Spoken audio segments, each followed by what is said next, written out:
Dawood Ibrahim Pathan gang ने एक बार दाऊद के बड़े भाई साबिर की कर दी। बदले में दाऊद ने पूरी पठान गैंग को खत्म कर दिया। घर से बाहर कदम रखने में डरता था कि कहीं गलती से उसको ना लग जाए। दाऊद गैंग के पास में एक बार तो बहुत करीब जो है तरस पहुंच गया उसको।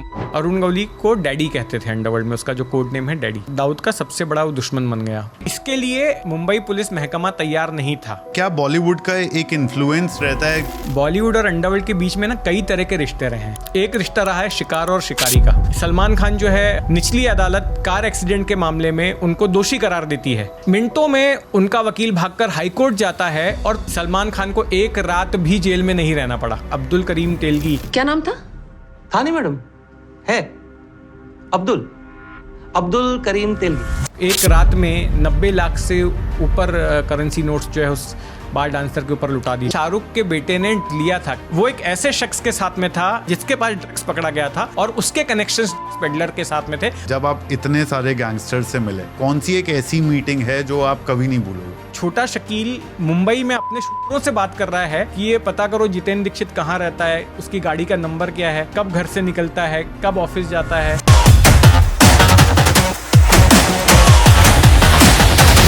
जितेंद्र भाई, ये जो आपकी बुक थी ना, ये जब मैंने पढ़नी शुरू करी और जब मैं उतरा इसके अंदर, खुद से मुझे जो है ना ये सोचकर, क्योंकि मुझे आपसे मिलना था, मुझे खुद थोड़ा सा ना डर लगने लग गया। ये कैसे ये इंसान जो हैं ये सारे इंसिडेंट्स इतनी क्लोजली देखे। तो ये बुक लिखने का आपका मकसद क्या था और एक्सपीरियंस क्या रहा ये पूरी जर्नी में, अगर एक लाइन में बताना? देखिए, ऐसा है कि मैं टीवी जर्नलिज्म कर रहा था, उसके पहले प्रिंट का पत्रकार था, लेकिन ये सब करते करते जो है बहुत सारी ऐसी घटनाएं थी जो मैं ना टीवी पर नहीं दिखा सका या जिस माध्यम के लिए मैं काम कर रहा था नहीं दिखा सका। तो मैंने कहा कि ये ऐसी चीज़ें हैं जिनको जानने में लोगों को दिलचस्पी रहेगी और जो वो जनता के सामने आनी चाहिए। और लिखने की आदत तो थी, लिखने का शौक़ भी है, लिखने का एक एडिक्शन है। तो फिर मैंने किताब लिखने की सोची। अब इस किताब के भीतर ऐसी घटनाएं भी हैं जो मेरे बचपन के दौरान की हैं। मतलब ठीक है, मैंने मुंबई में पत्रकारिता की करीब 27-28 साल, लेकिन मेरे पत्रकार होने से पहले की जो घटनाएं हैं जो मैंने देखा, उनको भी कहीं ना कहीं मैं डॉक्यूमेंट करना चाहता था। हालांकि वो ऐसी घटनाएं हैं जिनके बारे में बहुत कुछ लिखा गया, जो तमाम समाचार माध्यमों ने जिनको कवर किया, लेकिन मैं वो शख्स रहा हूँ जिसने बचपन में उन घटनाओं को जिया है। मतलब तो एक फर्स्ट अकाउंट 92-93 में दंगों के दौरान जो है 2 बार हमें अपना घर छोड़ना पड़ा। हमारी घर के पीछे की जो इमारत थी वो पूरी जलाकर खाक कर दी गई। हमारी अपनी जान को खतरा था। बहुत कम उम्र में मैंने खून खराबा देखा। तो ये सारी जो घटनाएं थी वो मैं कहीं ना कहीं जो है डॉक्यूमेंट करना चाहता था, लिखना चाहता था। तो इसके लिए फिर मैंने तय किया कि एक तो पत्रकारिता करने के दौरान जो पर्दे के पीछे की घटनाएं थी उनको लिखना, और दूसरा बचपन में मैंने जो कुछ भी जिया, जो कुछ भी देखा, उनको डॉक्यूमेंट करना, इस मकसद से। फाइनली डोनाल्ड ट्रंप के आने की वजह से तंवर राणा को जो है फाइनली एक्स्ट्राडाइट करा जा रहा है इंडिया में। अब इसका पूरे केस की हिस्ट्री क्या है तंवर राणा की, और अब आपको क्या लगता है एक्स्ट्राडिशन कब होगा? देखिए, तंवर राणा की मैं कहानी आपको बताता हूँ। 26 नवंबर 2008 को जो हमला हुआ, तो 10 पाकिस्तानी लड़के आए मुंबई में, 2-2 के ग्रुप में बट गए और उन्होंने मुंबई के कई ठिकानों पर तबाही मचाई। Taj hotel, Oberoi hotel, Nariman house, CST, Cama hospital, 2 जगहों पर टैक्सी में ब्लास्ट भी किए, जुहू में और वाड़ी बंदर पर। अब ये जो इतनी बड़ी साजिश थी जो करीब 59 घंटों तक चली, इस साजिश के पीछे भी कई लोग थे। उन 10 के अलावा जो मास्टरमाइंड थे, जिन्होंने कि इस पूरी साजिश का खाका रचा था, इनसाइडर जो थे, प्लानिंग की थी, और इसके लिए कौन कौन से लोकेशंस पर ये सारा कुछ करना है, उसके लिए 3-4 साल पहले से ही उनकी तैयारी शुरू हो गई थी। एक शख्स था जिसका नाम था डेविड हेडली। ये पाकिस्तान मूल का अमेरिकन नागरिक था। तो ये कई बार भारत आया और इसने इन तमाम ठिकानों की रेकी की, GPS कोऑर्डिनेट्स लिए, और वो जो आपने कसाब के हाथ में जो कलेवा बंधा हुआ देखा था, वो भी ये सिद्धिविनायक मंदिर से ख़रीद कर ले गया था। हेडली भारत आने के बाद उसने फिल्मकार महेश भट्ट के बेटे से दोस्ती की, राहुल से। फिर एक जिम ट्रेनर था विलास वर्क नाम का, उसके साथ में दोस्ती की। एक जो है बेकरी चलाने वाली महिला थी कोलाबा की, जिसकी आज बहुत बड़ी बेकरी चेन भी है, उस महिला के साथ में इसने दोस्ती की। और यहाँ पर मुंबई में घूम घूम कर जो है लोकेशंस तय किए, और फिर पाकिस्तान में लश्कर तैयबा को उसकी जानकारी दी कि यहाँ पर अटैक किया जा सकता है।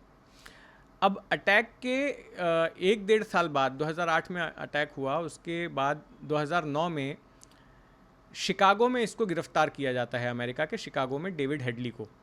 और जब गिरफ्तार किया जाता है, इससे पूछताछ की जाती है, तो पता चलता है कि ये एक डैनिश अखबार पर हमला करने की तैयारी कर रहा था, उसकी साजिश के लिए भी ये काम कर रहा था, क्योंकि यहाँ पर पैगंबर की जो है तस्वीर बनाई गई थी और जिससे मुस्लिम समुदाय आहत हुआ था, और इसको लेकर जो है वहाँ पर एक साजिश रची जा रही थी उस अखबार पर हमला करने की।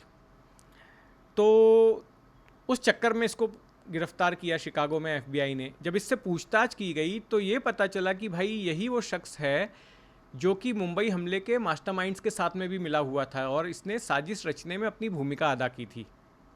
फिर और पूछताछ की गई तो ये पता चला कि इसका एक साथी था जिसका नाम था तहव्वुर राणा।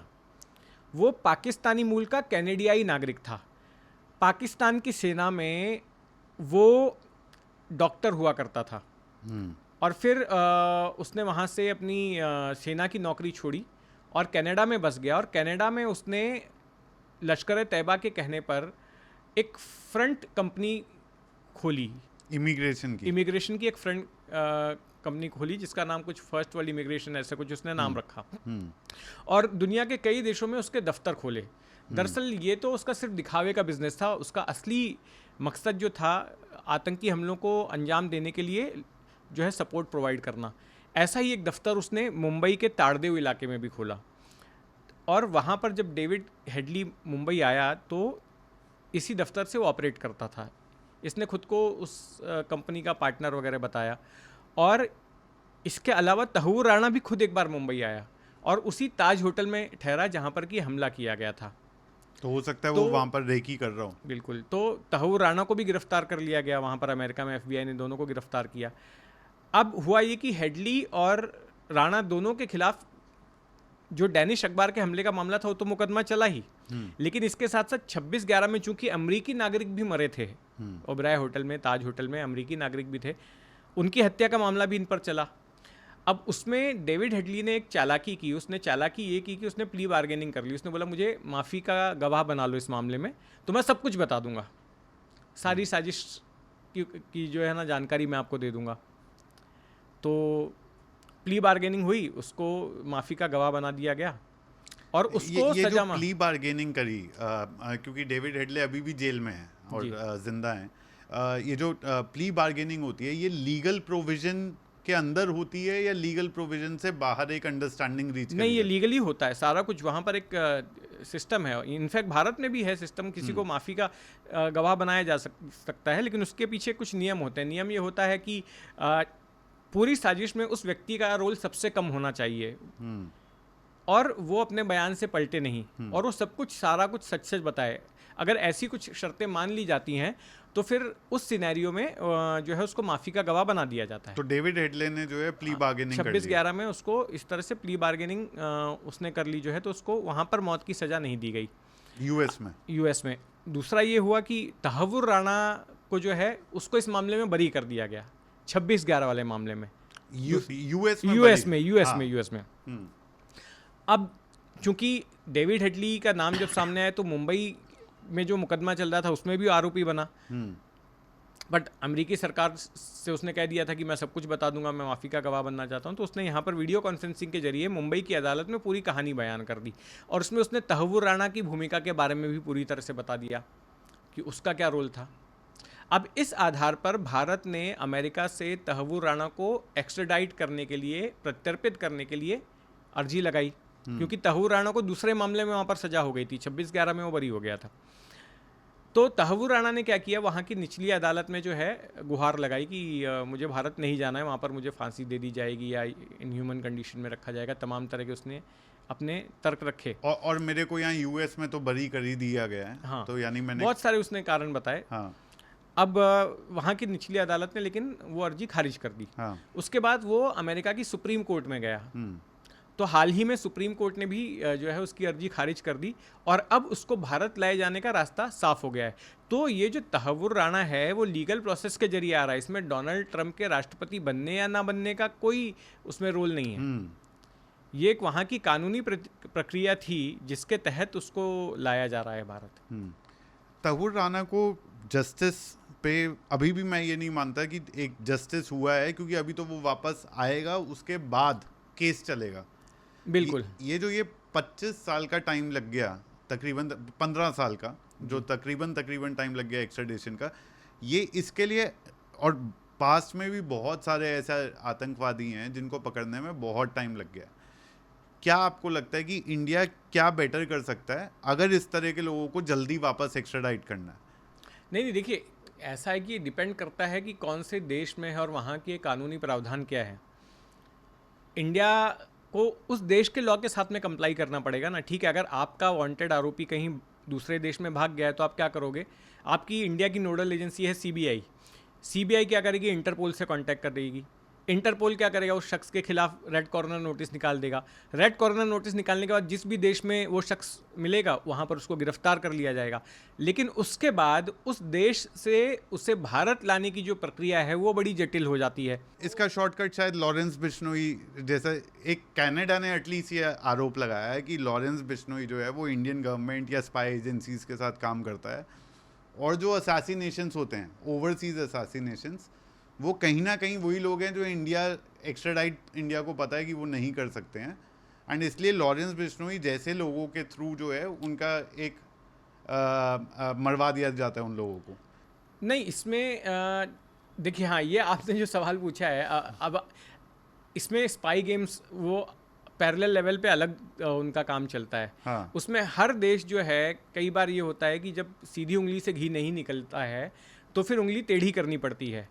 और ऐसे में उस देश में अगर हमारे देश का कोई दुश्मन दूसरे देश में है और हम उसे हासिल नहीं कर पा रहे हैं, उसको नहीं ला पा रहे हैं, तो फिर वो देश जो है वो दूसरे तरीके अपनाता है। वो फिर उसको कोशिश करता है कि उसको वहीं पे ख़त्म किया जाए। हाँ। दाऊद इब्राहिम हाँ। पाकिस्तान में है, कराची में है, पाकिस्तानी एजेंसी आईएसआई ने उसको शह देकर रखा है, हम उसको नहीं ला पा रहे हैं।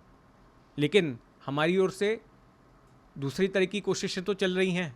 क्या चल रहा है? 3 बार जो है दाऊद पर अटैक हो चुका है, दाऊद को मारने की कोशिश हो चुकी है। वो एक कौन बार कर तो रहा बहुत करीब जो है दाऊद गैंग के पास में जो है शूटर्स पहुंच गए उसको मारने के लिए। क्या हुआ था उसमें उस वाले, जब सबसे क्लोजेस्ट एनकाउंटर क्या था? क्लोजेस्ट एनकाउंटर ये था कि दाऊद पाकिस्तान के क्लिफ्टन इलाके में जहाँ पर रहता है वहाँ पर उसके घर के पास में एक दरगाह है और दरगाह के पास में एक कब्रिस्तान है। तो दाऊद की जो एक बेटी थी जिसका निधन हो गया था, तो वो अपनी बेटी के किसी ऐसे रस्म के लिए जो है उस कब्रिस्तान की तरफ वहाँ गया था। तब कुछ शूटर्स वहाँ पर पहुँचे और उन्होंने दाऊद की तरफ फायरिंग कर दी जो है।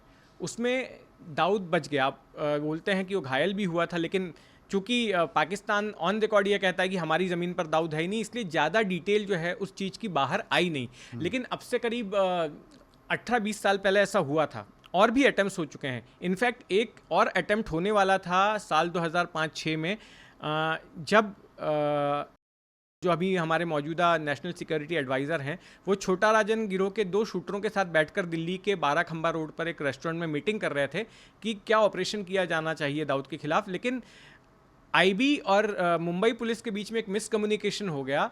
मुंबई पुलिस की टीम वहाँ पर पहुँच गई क्योंकि ये जो दोनों छोटा राजन के शूटर्स थे वो मुंबई के केसेस में वांटेड थे, तो इनको जाके अरेस्ट कर लिया। हाँ। तो इसलिए वो प्लान वहीं पर फ्लॉप हो गया।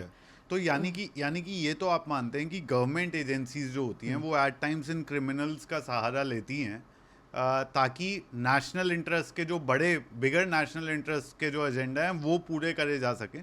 जैसे दाऊद, जिस दिन भी दाऊद के अगेंस्ट कोई भी कार्रवाई हो जाती है तो वो इंडिया के लिए एक प्राइड का मोमेंट होगा कि ठीक है, he was brought to justice. So इस तरह की चीज़ें नेशनल एजेंसीज करती हैं।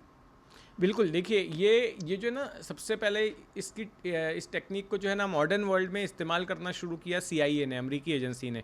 और पाकिस्तानी खुफिया एजेंसी ISI को CIA ने ही ट्रेनिंग दी थी जब पाकिस्तान बना था। उसके बाद आपको पता होगा कि पाकिस्तान और अमेरिका के रिश्ते बहुत अच्छे थे, तो पाकिस्तान की जो खुफिया एजेंसी है उसको सेटअप करने में CIA ने बड़ी भूमिका निभाई। अब भारत और अमेरिका के रिश्ते अच्छे हैं, पाकिस्तान और अमेरिका के उतने अच्छे नहीं हैं, लेकिन एक ज़माने में बहुत अच्छे थे। मतलब यहाँ तक कि जब 1971 का वॉर चल रहा था तो पाकिस्तान के कहने पर जो है अमेरिका अपने एक लड़ाकू बेड़े को जो है इंडियन ओशन में भेज रहा था, लेकिन तब रूस ने बीच में दखल दिया। इसकी वजह से जो है अमेरिका साइड हट गया, कोल्ड वॉर का दौर था। तो अब CIA का तरीका क्या है? CIA का तरीका ये है कि अगर आपका कोई दुश्मन देश है तो वहाँ पर जो ऐसे एलिमेंट्स हैं जो सरकार के खिलाफ हैं, जो वहाँ के बड़े गुनहगार हैं, जो वहाँ के अपराधी हैं, जो वहाँ के माफिया हैं, आप उनके साथ में हाथ मिलाइए और उनके थ्रू अपना काम करवाइए।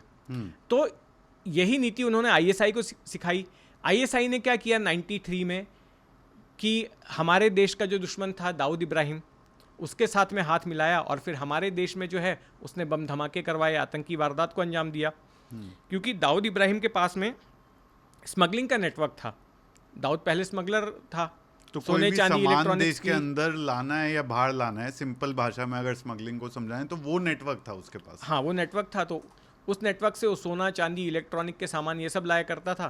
फिर एक दिन RDX भी ले आया in connivance with corrupt custom officials and police officials.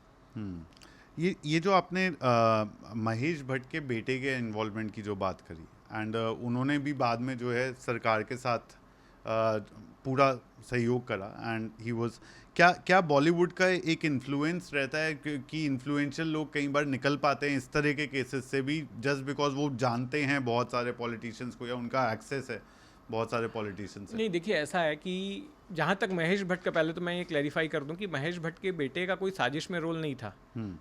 उसको तो बेसिकली मूर्ख बनाया था डेविड हेडली ने, जो है उसके साथ दोस्ती करके और उसके साथ सब जगह घूम रहा था, उसका इस्तेमाल किया था। राहुल भट्ट को कोई जानकारी नहीं थी, वो तो लग रहा था कि एक फॉरेनर है जो है सॉफ्ट स्पोकन और दोस्ताना व्यवहार रखता है, उसके साथ दोस्ती हो गई थी, तो उसको दोस्ती समझ रहा था, उसको साजिश की कोई जानकारी नहीं थी। हालांकि मजे की बात यह है कि हेडली ने भी अपनी दोस्ती जो है राहुल भट्ट के प्रति निभाई। उसने हमले के कुछ दिन पहले वार्न किया राहुल भट्ट को फ़ोन करके कि भाई साउथ मुंबई की तरफ मत जाना।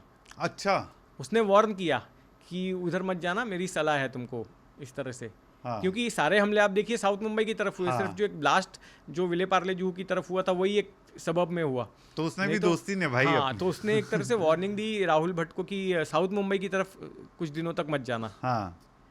तो ये था, लेकिन राहुल भट्ट इस मामले में जो है बेगुनाह है, मतलब उसका कोई रोल नहीं था राहुल भट्ट का। तो ये तो हुई बात राहुल भट्ट के इन्वॉल्वमेंट किया, उसके ना इन्वॉल्व होने की। अब आपने कहा कि जो रसूखदार लोग हैं, जो बड़ी फिल्मी हस्तियां हैं, देखिए सवाल तो बिल्कुल उठता है। सलमान खान जो है निचली अदालत कार एक्सीडेंट के मामले में उनको दोषी करार देती है, जो 2002 में कार एक्सीडेंट उन्होंने किया था। जैसे ही कोर्ट का ऑर्डर आता है, मिनटों में उनका वकील भागकर हाई कोर्ट जाता है और तुरंत उनको जो है सस्पेंशन ऑफ सेंटेंस मिल जाता है कि इस मामले में जब तक अपील पर फैसला नहीं होता आप जेल नहीं जाएंगे। और वो भी रात के समय अदालत बिठाई जाती है। अदालत शाम के समय बिठाई जाती है। हाँ। अब होता यह है कि अगर उनकी जगह पे कोई दूसरा होता तो मेरा सवाल यह है कि क्या इस तरह की रिलीफ मिल पाती? उससे तो पहले तुरंत जेल भेज दिया जाता और फिर बाद में उसके वकील जो है तारीख दर तारीख हाई कोर्ट में जाते और बोलते कि सर ये मामला अपील में आया है, तो तब तक फैसला नहीं होता अपील का, तब तक आप जो है हमारे मुवक्किल को जो है वो बेल पे छोड़ दीजिए।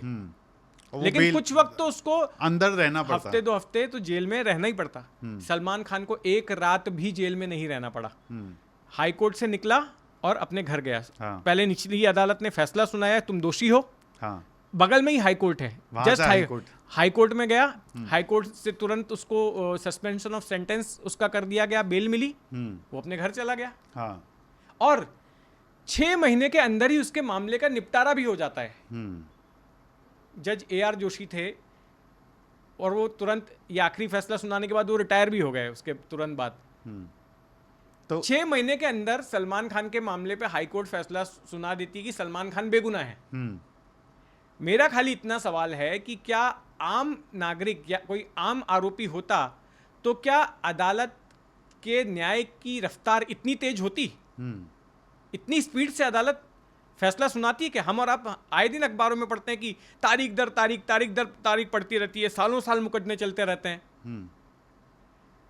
तो यहाँ पर सलमान खान के साथ ऐसा हो जाता है तो जाहिर है मतलब इसके पीछे कौन सी ताकत है जो इतनी जल्दी उनको न्याय दिला देती है? ऐसा न्याय तो हर किसी को मिलना चाहिए, सिर्फ सलमान खान को क्यों, बाकी आरोपियों को भी मिलना चाहिए ना इतनी जल्दी की आज फैसला हुआ, आपको दोषी करार दिया गया, अगर आप निर्दोष हैं और हाई कोर्ट में आप अपील करते हैं तो 6 महीने के अंदर आपके मामले में भी हाई कोर्ट ये बता दे कि आप दोषी हैं निर्दोष हैं। और ये कोई छोटा मोटा मामला नहीं था ना, इस मामले में बेकरी वर्कर जो था उसकी मौत हो गई थी और 4 लोग कुचल गए थे उसके अंदर, किसी की जान गई थी।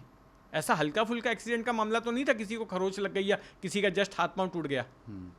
सो बॉलीवुड के जितने भी केसेस होते हैं वो ज़्यादातर सुर्खियों में बने रहते हैं। अभी सैफ अली खान का जो केस हुआ जिसमें पता चला वो बांग्लादेशी नागरिक था जिसने अटैक करा था और बहुत लोगों ने उस केस को कवर करा है। इस तरह के क्राइम्स जब होते हैं बॉलीवुड स्टार्स के साथ स्पेसिफिकली, क्या पुलिस का स्पेशल फोकस या अलग तरीके से हैंडल करती है? पुलिस के अंदर ज़्यादा खलबली होती है क्योंकि मीडिया अटेंशन होता है? नहीं, देखिए जब भी क्या होता है कि जब किसी बड़े शख्स के साथ जुड़ा हुआ कोई अपराध होता है या तो वो बड़ा शख्स खुद कोई अपराध करने का आरोपी होता है या उसके साथ कोई अपराध हुआ होता है, तो ऐसे कोई भी मामले होते हैं तो उसकी बड़ी स्क्रूटनी होती है मीडिया में, क्योंकि हर किसी का इंटरेस्ट होता है ना। अगर बड़े आदमी के साथ कुछ हो गया, आप सुशांत सिंह का मामला ले लीजिए, सलमान खान का था मामला, यार सुशांत सिंह वाले मामले पे आपने बोला कि वो तो सुसाइड था, उसमें कोई साजिश नहीं थी। अभी भी बिल्कुल मेरा स्टैंड वही है।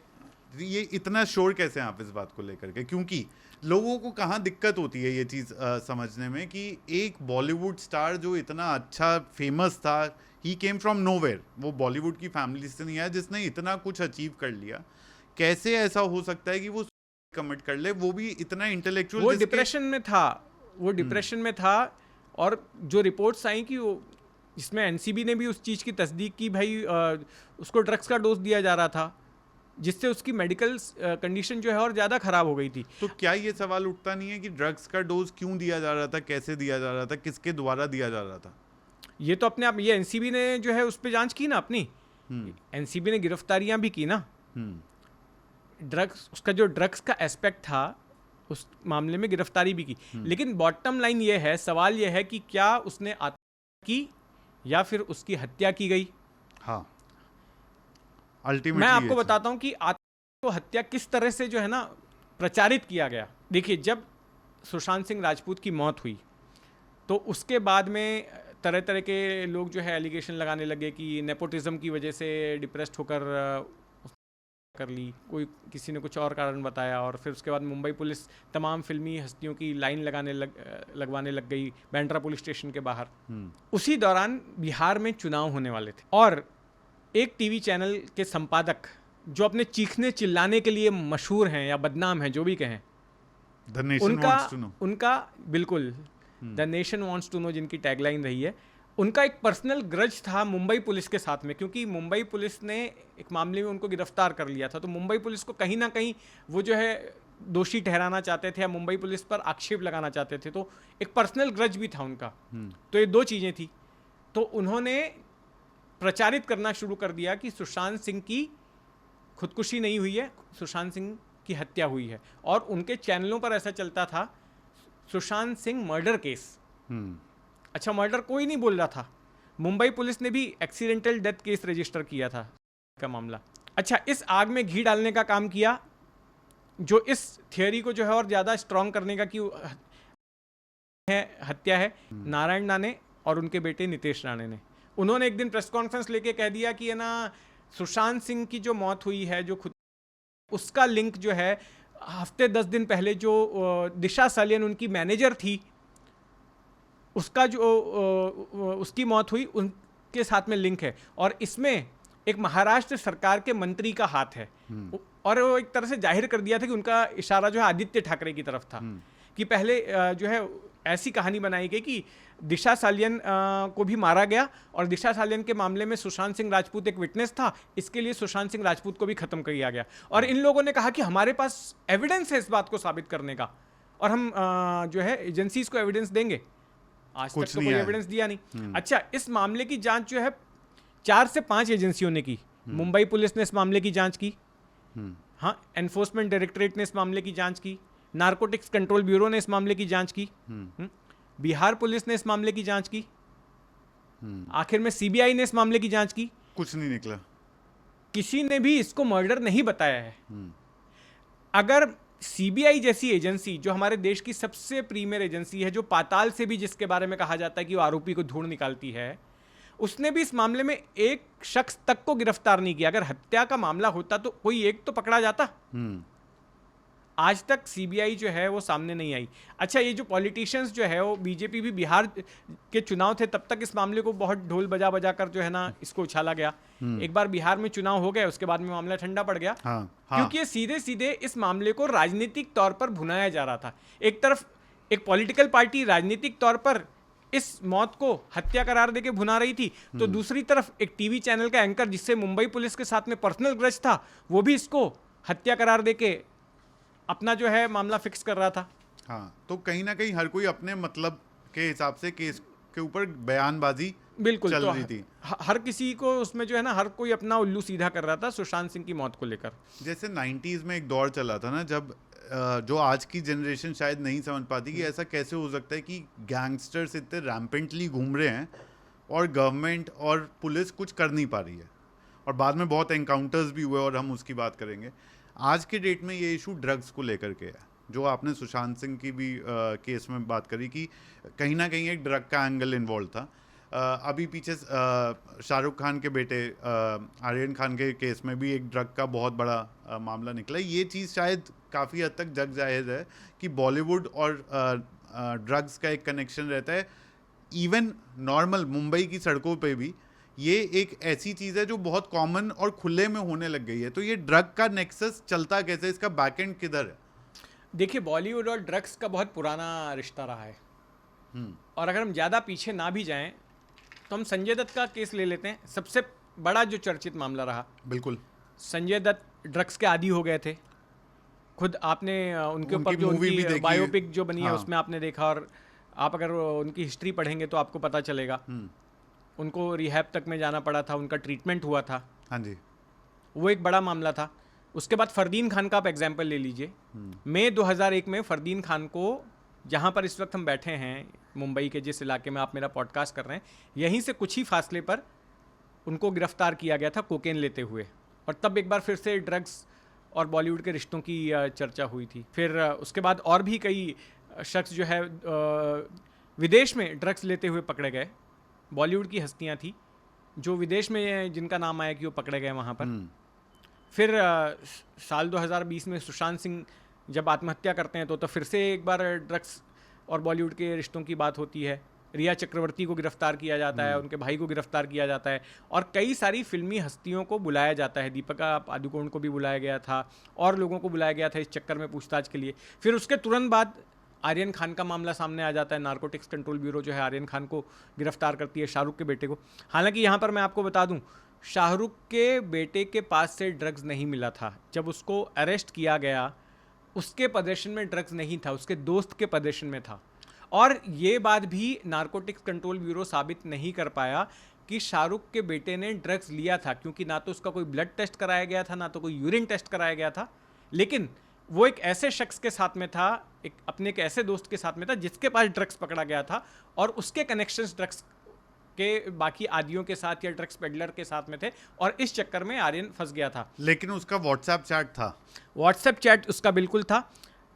समीर वानखेड़े जो IRS अधिकारी हैं, उनके पास में व्हाट्सएप चैट्स हैं जिसमें कि पूरा ब्यौरा है, जो कि अगर वो सही है व्हाट्सएप चैट, तो जिससे ये इशारा मिलता है कि किस तरह से इस दलदल में आर्यन खान फंसा हुआ था। यानी कि आपके आसपास के जो लोग थे वो कहीं ना कहीं ड्रग्स ले रहे थे, बट व्हाट्सएप चैट जितने मीडिया में पब्लिश हुए उससे ऐसा लगा कि वो खुद भी इन्वॉल्व शायद किसी डिग्री तक थे। हाँ, कथित तौर पर हम बोलेंगे, हम ऑन रिकॉर्ड नहीं बोलेंगे, क्योंकि कानून में जो है मतलब वो साबित नहीं हुआ। तो हाँ जी, कथित तौर पे, हाँ, आप सही कथित कह रहे तौर पर, जी। हैं, कथित तौर पे।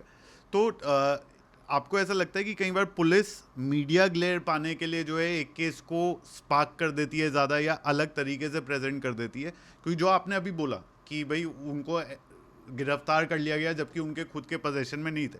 अगर लीगली चलें तो अगर आपके पोजेशन में ड्रग्स हैं या आप अंडर इन्फ्लुएंस, ये प्रूव हो जाता है तो ही आपके अगेंस्ट केस बनता है, वरना तो आपका केस नहीं बनता है।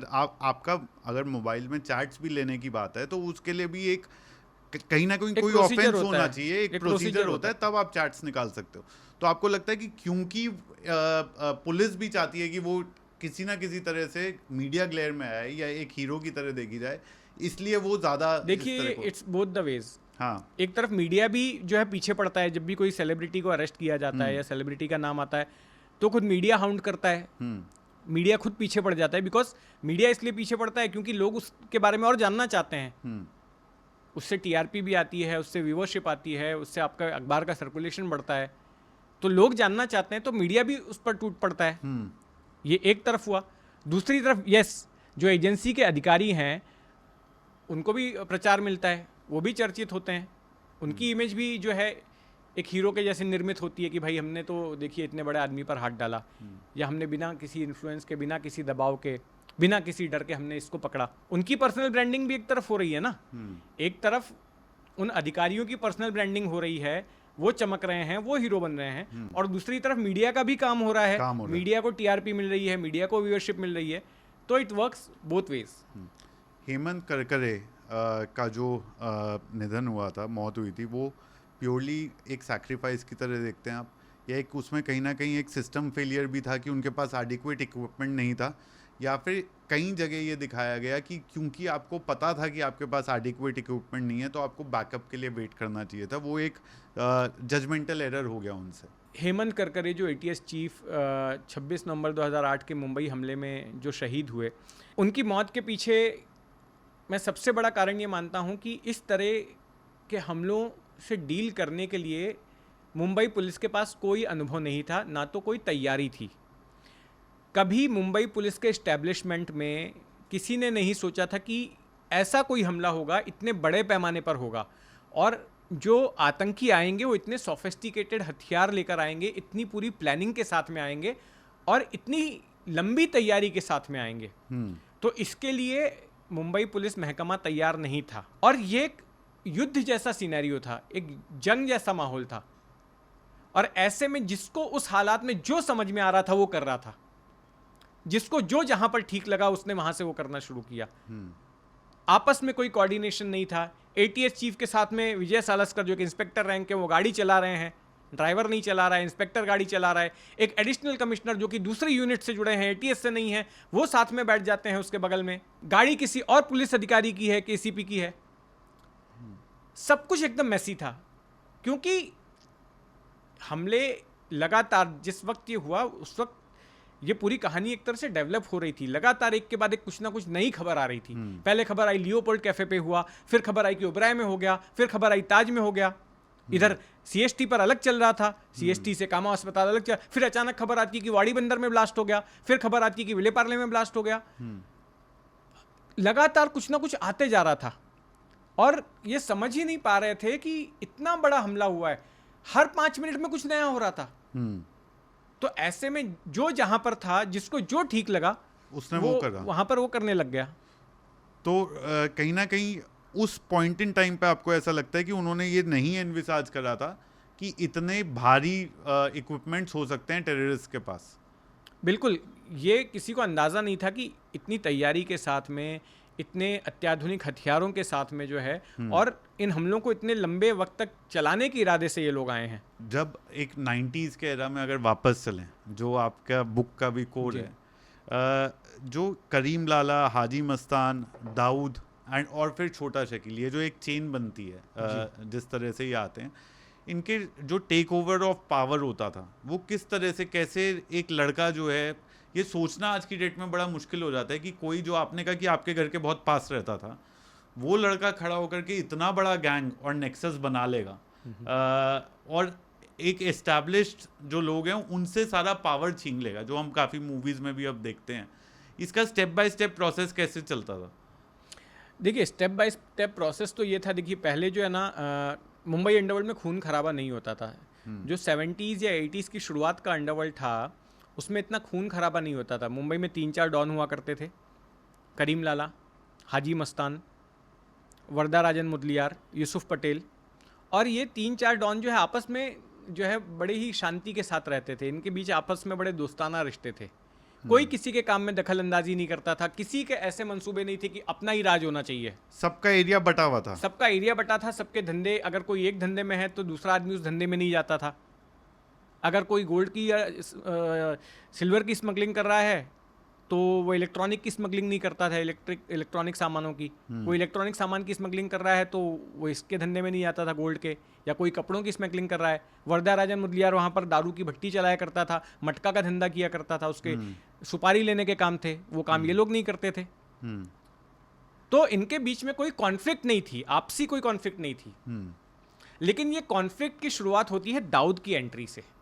दाऊद जो कि दक्षिण मुंबई के पाकमोड़िया स्ट्रीट में रहता था, उसने एक छोटा सा क्रिकेट खेलने वाले लड़कों का ग्रुप बनाया था जिसका नाम रखा था आज़ाद ग्रुप। तो उस जमाने में क्या होता था कि गली मोहल्लों के जो है ना क्रिकेट टूर्नामेंट्स होते थे, तो हर गली मोहल्ले के लोग जो है ना ऐसे छोटे छोटे लड़कों के जो है ना अपने अपने ग्रुप्स बनाते थे। तो दाऊद ने भी अपने दोस्तों के साथ मिलकर एक ग्रुप बनाया था, आज़ाद ग्रुप, जो नागपाड़ा के लड़कों के साथ में जो है 15-16 लड़के थे। अब क्रिकेट खेलते खेलते इन लोगों का जो है झुकाव क्राइम की तरफ हो गया। पहले इन्होंने जो दूसरे डॉन्स थे उनके साथ में काम वाम करना शुरू किया। फिर इसने एक बार एक रॉबरी की मस्जिद बंदर इलाके में, वहाँ पर उसने एक हवाला वाले को लूट लिया जो है, वो पहला उसका गुनाह था, उसमें वो अरेस्ट भी हुआ था। उसके बाद धीरे धीरे जो है इनका पठान गैंग के साथ में इनकी कॉन्फ्लिक्ट शुरू हो गई, और फिर पठान गैंग ने एक बार दाऊद के बड़े भाई साबिर की हत्या कर दी प्रभा देवी में। सगे भाई की, दाऊद से बड़ा भाई था वो साबिर। बदले में दाऊद ने पूरी पठान गैंग को खत्म कर दिया। किसकी मदद ली दाऊद ने तब? दाऊद ने अपने ही खुद से। दाऊद ने क्या किया कि उसने मुंबई के अलग अलग इलाकों के जो भाई लोग थे उनको अपने साथ जोड़ा। जैसे चेंबूर में छोटा राजन एक्टिव था, तो छोटा राजन को साथ में ले लिया। फिर दूसरी तरफ साउथ मुंबई में कोई दूसरा था, सलीम तलवार वगैरह थे, उनको अपने साथ में ले लिया। फिर किसी और इलाके में कोई और था, उसको अपने माया डोलस जैसे सबब्स में था, उसको साथ में ले लिया। तो इस तरह से दाऊद ने क्या किया, अपनी गैंग बनाई और मुंबई शहर के अलग अलग इलाकों में जो पावरफुल लोग थे उनको अपने साथ में लेना शुरू किया। छोटा शकील उसके इलाके में ही रहता था, टेमकर मोहल्ले में, उसको साथ में ले लिया। तो इस तरह से दाऊद ने अपनी गैंग खड़ी की और फिर पठान गैंग को मुंबई अंडरवर्ल्ड के सीन से वाइप आउट कर दिया, और उसने अपना झंडा बुलंद कर लिया मुंबई अंडरवर्ल्ड में। तो 86 तक, जब तक दाऊद भारत में था तब तक में उसकी गैंग बहुत ही पावरफुल बन गई थी और पठान गैंग लगभग खत्म हो गई थी। 86 के बाद में हुआ ये कि दाऊद को खतरा नजर आया एक तो पठान गैंग की तरफ से, क्योंकि उसमें जो बचे खुचे लोग थे हो सकता था कि वो बदला लेते दाऊद से, और दूसरा कि मुंबई पुलिस और कस्टम्स भी जो है वो पीछे पड़ गई थी मुंबई पुलिस जो है दाऊद के। तो ऐसे में दाऊद को निकल भागना ही ठीक लगा। तो 86 में दाऊद दुबई भाग। 86 के बाद जो है 90s की शुरुआत में उसकी दुश्मनी हुई गवली गिरोह से, अरुण गवली। हाँ, अरुण गवली के गैंग से। अरुण गवली के बड़े भाई पापा गवली का मर्डर करवा दिया दाऊद ने। बदले में अरुण गवली ने दाऊद की बहन हसीना पारकर के पति इब्राहिम पारकर की नागपाड़ा में हत्या करवा दी। अब इब्राहिम पारकर की जिन गवली गैंग के 2 शूटरों ने हत्या की थी, बिपिन शेरे और शैलेश हल्दनकर, ये लोग कुछ दिनों बाद एक दूसरे मामले में पब्लिक की ओर से पकड़े गए। इनकी खूब पिटाई हुई और ये लोग घायल हुए, तो इनको जेजे अस्पताल में भर्ती किया गया। अब दाऊद जो है बदले की आग में जल रहा था कि मेरे बहनोई की हत्या की है, इसलिए उससे बदला लेना था। तो उसने एक बड़ा शूट आउट प्लान किया और फिर जेजे में शूट आउट को अंजाम दिया गया, जिसमें बताया जाता है, जो रिकॉर्डेड है हिस्ट्री में, मुंबई अंडरवर्ल्ड की हिस्ट्री में, कि 500 राउंड्स गोलियों का इस्तेमाल हुआ था और जिसमें AK-47 जैसे राइफल्स का इस्तेमाल किया गया शूट आउट में। और उसमें से शैलेश हल्दनकर को मारा गया और कुछ पुलिस वाले मारे गए, कुछ घायल हुए। उससे बड़ा शूट आउट जो है आज तक मुंबई में नहीं हुआ। अरुण गवली का जो एंगल है, और आपने इंटरव्यू भी एक करा था, तो अरुण गवली की क्या कहानी है और अरुण गवली का अल्टीमेटली आपको क्या लगता है कि किस तरह से उन्होंने अपनी राह बदली इस दुनिया से? देखिए, अरुण गवली है ना, पहले मिल मजदूर था हाँ और जब वो अंडरवर्ल्ड की दुनिया में आया तो उसने मिल मजदूरों के लड़कों को अपने गैंग में शामिल किया। अब क्या हो रहा था उन दिनों में, एक मिलों लेबर की, यूनियन का टाइम था तब। हाँ, मिलों की बड़ी स्ट्राइक हो गई थी बिकॉज ऑफ लेबर इश्यूज, और बहुत सारी मिलें जो है उस वजह से बंद पड़ गई। तो जो मिल मजदूर थे उनके घर पर मतलब एक तरह से फांके पड़ रहे थे और बहुत बुरी हालत में वो जी रहे थे। तो ऐसे लड़कों को उसने साथ में जमा किया और अपना गैंग शुरू किया। वो पहले एक बाइकला गैंग का मेंबर होता था जिसमें कि रमा नायक और दूसरे लोग उसमें हुआ करते थे जो अरुण गवली के मेंटर थे एक तरीके से। और उनके बाद में फिर अरुण गवली ने उस पूरे गैंग को टेक ओवर कर लिया। अरुण गवली को डैडी कहते थे अंडरवर्ल्ड में, उसका जो कोड नेम है डैडी। मूवी भी बनी थी एक। हाँ, मूवी भी बनी थी। हाँ। कई मूवीज़ बन चुकी हैं, उसमें जिक्र है। जैसे सत्या में भी जो है भीखू मात्रे का किरदार कुछ हद तक अरुण गवली से प्रेरित है। हाँ। तो इस तरह से अरुण गवली का गैंग जो है मुंबई में उठा और दाऊद का सबसे बड़ा वो दुश्मन बन गया। अब होता ये था कि अरुण गवली चूंकि एक हिंदू डॉन था और दाऊद इब्राहिम एक मुस्लिम डॉन था, तो ऐसे में बाल ठाकरे जो कि एक कट्टर हिंदुत्ववादी नेता माने जाते थे, तो अपनी चुनावी सभाओं में कहते थे कि अगर उनके पास दाऊद है तो हमारे पास गवली है। अब उनके पास तो से मतलब होता था, हाँ। उनकी तरफ से इशारा होता था, एक कांग्रेस को भी इशारा करते थे और मुस्लिमों की तरफ भी इशारा करते थे, क्योंकि उस दौरान जो है शरद पवार कांग्रेस में थे और एक तरह की हवा बना दी गई थी कि शरद पवार और दाऊद के रिश्ते हैं। हाँ, ये सारा जो है थोड़ा सा सेक्युलर उनका स्टैंड रहा है। बिल्कुल। तो चुनावी सभाओं में जो है लगातार ये कहा जाता था ठाकरे की तरफ से कि उनके पास दाऊद है तो हमारे पास में गवली है। तो गवली को अपना मानते थे वो, और गवली को भी लगता था कि अपने ऊपर तो बाला साहब का हाथ है। लेकिन ये उसका भ्रम था। 1995 में जब पहली बार शिवसेना बीजेपी की सरकार महाराष्ट्र की सत्ता में आई, तो उस दौरान हुआ ये कि मुंबई में अंडरवर्ल्ड बड़ा हावी हो गया था। यहाँ तक कि पुलिस कमिश्नर के ऑफिस के बाहर जो है एक भरत शाह नाम के कारोबारी कर दी गई थी, और सेंट्रल गवर्नमेंट ने तलब किया मुंबई में जो है महाराष्ट्र सरकार को कि अरे भाई हो क्या रहा है, मुंबई में रोज कह रहा है, गैंगस्टरों के हौसले इतने बुलंद हो गए। तब गोपीनाथ मुंडे जो बीजेपी से थे, वो गृह मंत्री थे महाराष्ट्र के, उप मुख्यमंत्री भी थे, तो उन्होंने एक बैठक बुलाई मुंबई पुलिस के अधिकारियों की और बोला कि मैं तुमको पूरी छूट देता हूँ, आपको जो ठीक लगे कीजिए, but please clean the city. तो इसका स्टार्ट ये 95 तक सिर्फ 7 एनकाउंटर हुए थे, 95 तक मुंबई में।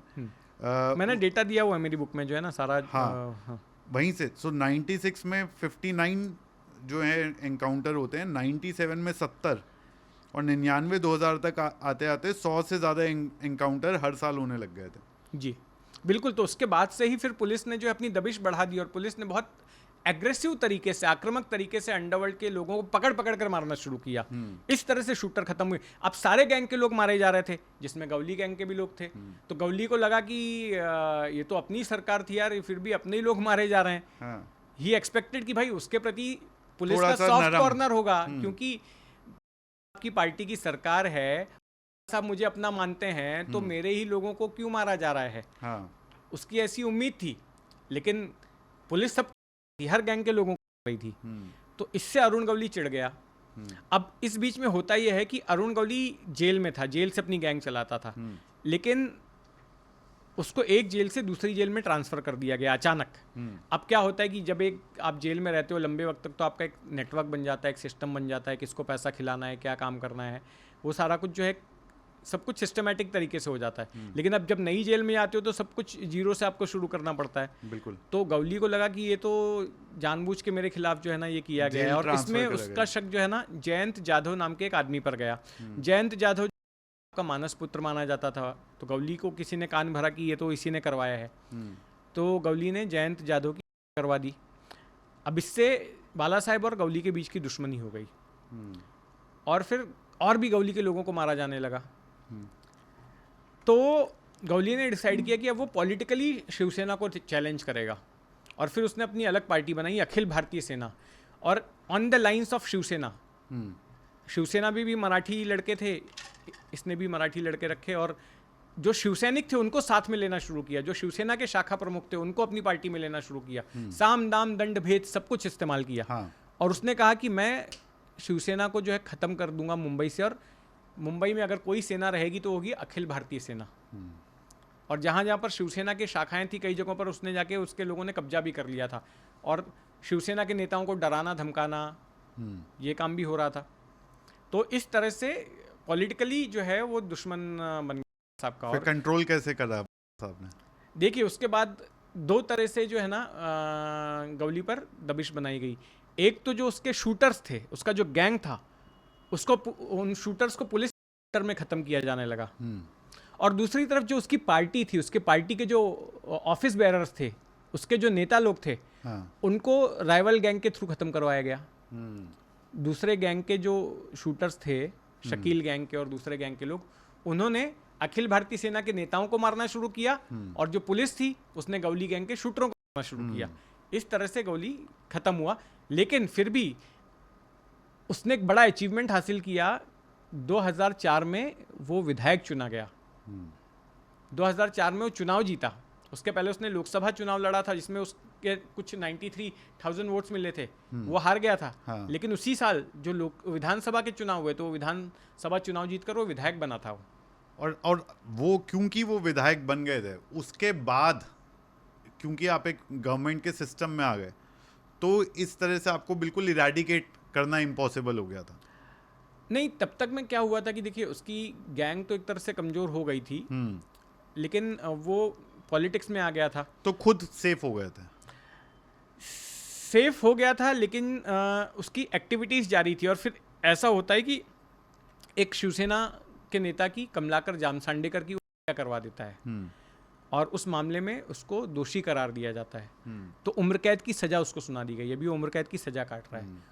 और वहीं से फिर उसकी राजनीतिक कहानी भी ख़त्म हो गई, उसकी गैंग की कहानी भी ख़त्म हो गई।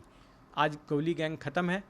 आज गवली ऐसे पॉलिटिशियन भी ख़त्म है। उसकी बेटी ज़रूर है जो कॉरपोरेटर है मुंबई महानगर पालिका में, उसके ऊपर कोई आरोप नहीं है, उसके ऊपर कोई अपराध बड़े दर्ज नहीं है और वो एक क्लीन महिला है। वो अपने तरीके से पॉलिटिक्स कर रही है। और जहाँ तक गवली की अपनी राजनीति का सवाल है, गवली की राजनीति ख़त्म, गवली का गैंग ख़त्म। इस पूरे एरा में 90s के जो पूरे एरा में एक डांस बार्स का एक अलग जब भी हम मूवीज़ में देखते हैं एक डांस बार्स का एंगल रहता है उसके अंदर, और कई एंगल से दिखाया जाता है। एक उसमें बहुत तरह के वाइट को ब्लैक, ब्लैक को वाइट, पैसे का घुमाव वो भी होता है। मीटिंग प्लेसेस की तरह दिखाया जाता है कि उधर बहुत इंपॉर्टेंट मीटिंग्स जो होती थी गैंगस्टर्स की, वो डांस बार्स में ज़्यादातर दिखाई जाती हैं। पुलिस और गैंगस्टर्स की कई बार मीटिंग, इनफॉर्मल मीटिंग्स जो होनी है वो डांस बार्स में होती हैं। लड़कियों का एक एंगल उसमें रहता है, जो ये ज़्यादातर गैंगस्टर्स का जो एक नेटवर्क लड़कियों के अंदर रहता है। इसकी क्या सच्चाई है, इसके पीछे की क्या सच्चाई है? देखिए, डांस बार जो है 2005 तक मुंबई की नाइट लाइफ का हिस्सा हुआ करते थे और 70 के दशक में डांस बार का कल्चर मुंबई में शुरू हुआ था। नरीमन पॉइंट में एक जॉली मेकर 2 बिल्डिंग है, वहाँ की एक ऊपरी मंजिल पर डांस बार, सबसे पहला डांस बार शुरू हुआ था, जो मुझे उन शख्स का नाम नहीं याद आ रहा है फ़िलहाल, उन्होंने शुरू किया था। उसके बाद में इस व्यवसाय में जो है कोस्टल कर्नाटका के लोग आ गए, जो है शेट्टीज़ आ गए और पंजाबी भी आ गए और उन्होंने फिर डांस बार्स मुंबई में शुरू किए। और करीब बैन लगने से पहले तक मुंबई और आसपास करीब 1200 डांस बार्स हुआ करते थे। और इन बार्स में खास करके उत्तर प्रदेश से लड़कियां आती थी, आगरा से, मेरठ से या फिर हरियाणा की लड़कियां होती थी। इन इलाकों से लड़कियां आती थी, कुछ मध्य प्रदेश और राजस्थान की भी लड़कियां होती थी, यहाँ पर आकर डांस करती थी। कुछ एक बार्स में महाराष्ट्र की लड़कियां भी होती थी। और डांस बार में जैसा आप देखते हैं कि लड़कियां नाचती हैं और उनके ऊपर नोट लुटाए जाते हैं और रात भर की जो कमाई होती है उसमें से कुछ हिस्सा उस बार के पास जाता है, कुछ हिस्सा लड़कियां अपने पास रखती हैं।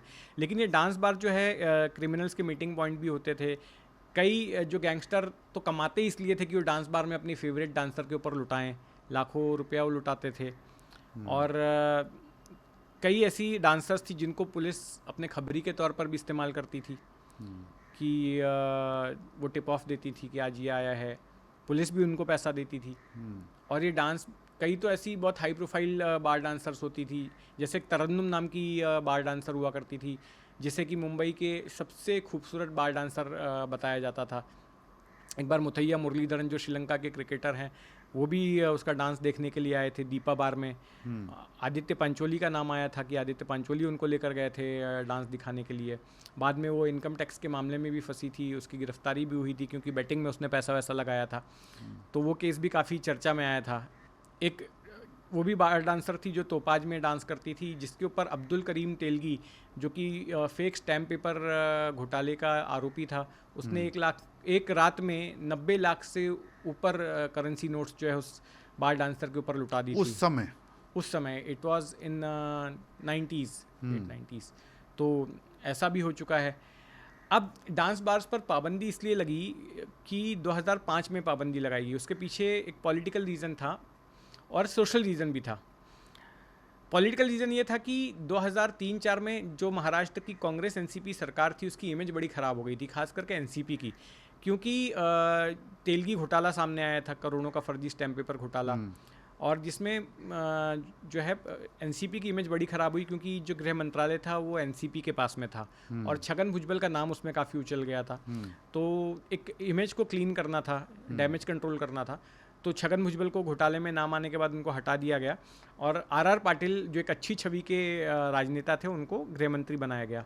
तब दिखाना था उनको जनता के बीच कि हम कुछ अच्छा कर रहे हैं समाज के लिए, इमेज क्लीन करने के लिए। तो उन्होंने एक बड़ा फैसला लिया कि डांस बार को बंद कर देते हैं, क्योंकि डांस बार जो है ये गलत आदतों का अड्डा है, यहाँ पर लोग क्राइम करके पैसा लुटाते हैं, ये क्रिमिनल्स का हब बन चुका है, यहाँ पर क्रिमिनल्स आते हैं, कई परिवार बर्बाद हो चुके हैं, इसके लिए डांस बार्स को बंद कर दिया जाना चाहिए। तो एक सोशल कॉज बताते हुए एक पॉलिटिकल निर्णय लिया गया। अच्छा, अब ये ऐसा फैसला था कि दूसरे किसी पॉलिटिकल पार्टी ने इसको विरोध भी नहीं किया, क्योंकि जो भी विरोध करता तो वो विलेन बन जाते। जबकि दिलचस्प बात यह है कि खुद रूलिंग पार्टी के कई राजनेताओं के अपने डांस बार्स होते थे, उनके इन्वेस्टमेंट्स होते थे, कई सारे पॉलिटिशियन जो स्लीपिंग पार्टनर्स होते थे इन डांस बारों में। लगभग सभी पार्टी के राजनेताओं के डांस बार्स में इन्वेस्टमेंट पैसे लगे हुए थे। कहीं पे कोई पुलिस वाले का इन्वेस्टमेंट होता था, कहीं पे किसी पॉलिटिशियन का। लेकिन ये फैसला लेना था, उसके बाद में डांस बार्स बंद हो गए। हालांकि अभी भी चोरी छुपे डांस बार चलते हैं पुलिस की मिलीभगत से, लेकिन उनका प्रतिशत बहुत कम है। जिस बड़े पैमाने पर बीच में ये न्यूड बार्स और डांस बार्स जैसी, न्यूड बार जैसे दूसरी चीज है, न्यूड बार बहुत कम होते थे, डांस बार और न्यूड बार दोनों अलग अलग चीजें हैं। ये जो पूरा एंटरटेनमेंट वाला जो एंगल है जो अंडरवर्ल्ड से जुड़ा हुआ है, ये कहीं ना कहीं इसी वजह से अभी बहुत हाल ही में राकेश रोशन ने पहली बार खुल करके स्टेटमेंट दी कि ऋतिक रोशन की जैसे ही मूवीज चलनी शुरू हुई थी उस समय मेरे को अंडरवर्ल्ड के थ्रेड ज़्यादा आने लग गए थे।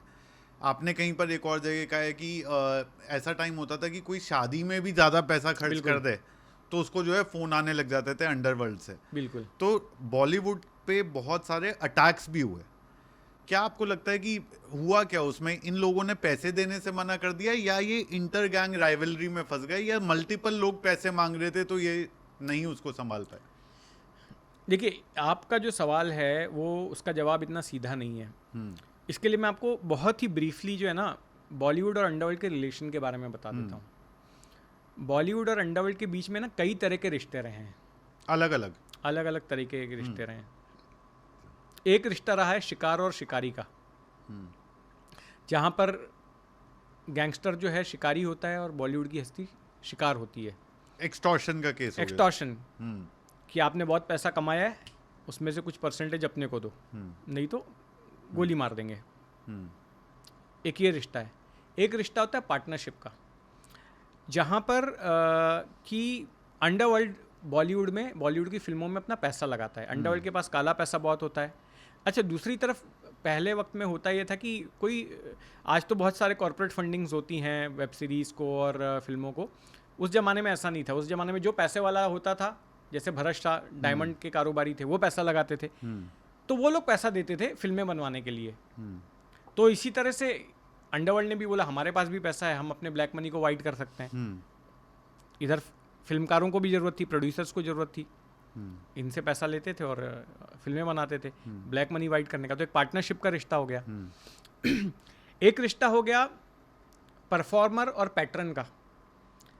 दुबई वगैरह में शोज़ होते थे, तो यहाँ से फिल्मी हस्तियों को, सिंगर्स को बुलाया जाता था। शादियों में भी अंडरवर्ल्ड की शादियों में वहाँ जाके लोग परफॉर्म करते थे। और डी कंपनी की तरफ से अच्छा खासा इनको मेहनताना दिया जाता था, पैसा दिया जाता था। ऐसा नहीं कि ये लोग फोकट में जाके करते थे। अच्छा, इनको पैसे देकर इनको पैसे देते, खाली इतना था कि इनको चॉइस नहीं थी ना बोलने की। पैसा इनको जितना यहाँ पर मिलता उससे ज़्यादा ही देता था दाऊद। अच्छा, दाऊद पैसा इनको खूब देता था, इनको गिफ्ट भी देता था, लेकिन अगर बुलाया है तो जाना ही पड़ता था। हाँ, क्या मना नहीं कर बोल सकते थे। हाँ। तो एक परफॉर्मर और पैटर्न का रिश्ता हुआ करता था। एक रिश्ता ये भी था कि जहाँ पर अंडरवर्ल्ड फिल्मों में एक तरह से कंटेंट क्रिएटर की भी भूमिका निभाता था कि जैसे कुछ कन्वर्सेशंस मैंने सुने थे छोटा शकील के हरीश सुगंध वगैरह से बातचीत करने के, या संजय दत्त के, जहाँ पर वो बता रहा है कि यहाँ पर कॉन्टिन्यूटी में ब्रेक आ रहा था, यहाँ पर ये फ्लो में ठीक नहीं लग रहा था, यहाँ पे ये सीन डालना चाहिए, वहाँ पे ये सीन डालना चाहिए। हाँ। तो वो अपना क्रिएटिव। और दाऊद का भाई नूर कास्कर, जिसको नूरा कहते थे, वो तो गाने भी लिखता था। हाँ, एक वो जो फिल्म में गाना था उसका काफ़ी चर्चित हुआ, जिसमें मुंबई की सड़कों के नाम, कभी लिंकिंग रोड, कभी वार्डन रोड, लेमिंगटन रोड, ये तमाम सड़कों के नाम वो लिए थे उसने। वो गाना बहुत फेमस हुआ था। हाँ। और वो अक्सर गाने वाने भी लिखता था जो है। तो एक ये रिश्ता भी था बॉलीवुड और अंडरवर्ल्ड का। और एक ज़माने में मतलब जो है ना, जब दाऊद देशद्रोही या आतंकवादी नहीं घोषित किया गया था, तब तो लोग दाऊद के साथ, बड़ी बड़ी फिल्मी हस्तियां दाऊद के साथ में उठना बैठना जो है शान की बात मानती थी। उनको बड़ा गर्व होता था कि अगर वो दाऊद के साथ दिख रहे हैं या दाऊद भाई का हाथ है ये बताने में।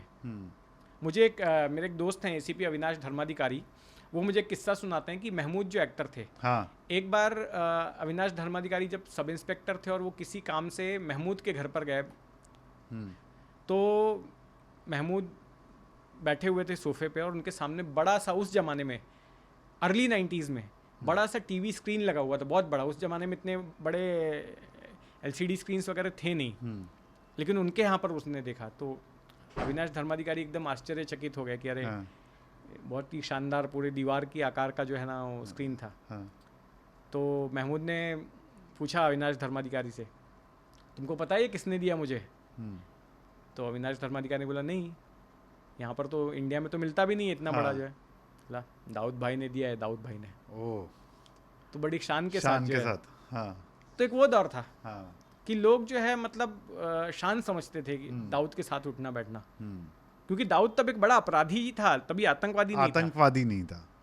एक और बहुत अजीब रिश्ता था बॉलीवुड, एक इंस्टेंस उसका आया जो कि अभी हमने महाकुंभ में देखा, ममता कुलकर्णी वाला, जब उन्होंने पूरा अपना ट्रांसफॉर्म होकर के सेज बन गई हैं वो, और वो सब, वो बहुत ही अजीब लगती है वो बात, जो पूरा हिस्ट्री रहा है उसके पीछे। उसके बारे में आपका क्या पॉइंट ऑफ व्यू है? चेंज ऑफ हार्ट या चेंज ऑफ माइंड तो कभी भी किसी का हो सकता है। क्योंकि पहले साउथ अफ्रीका की भी एक इंस्टेंस आई थी। नहीं, ममता कुलकर्णी की बेसिकली देखी कहानी ये है, हाँ, कि ममता कुलकर्णी 90s के डिकेड में बहुत ही हिट हीरोइन थी, बहुत हिट। क्या उनको लॉन्च करने में कुछ हाथ था अंडरवर्ल्ड का? ऐसा लोग बोलते हैं, लेकिन मुझे नहीं लगता है, because she was actually talented actress. Yes, उसने अपना टैलेंट भी तो था ही, और वो टॉप पे थी अपने टाइम पे, और उसमें एक्टिंग के गुण तो थे।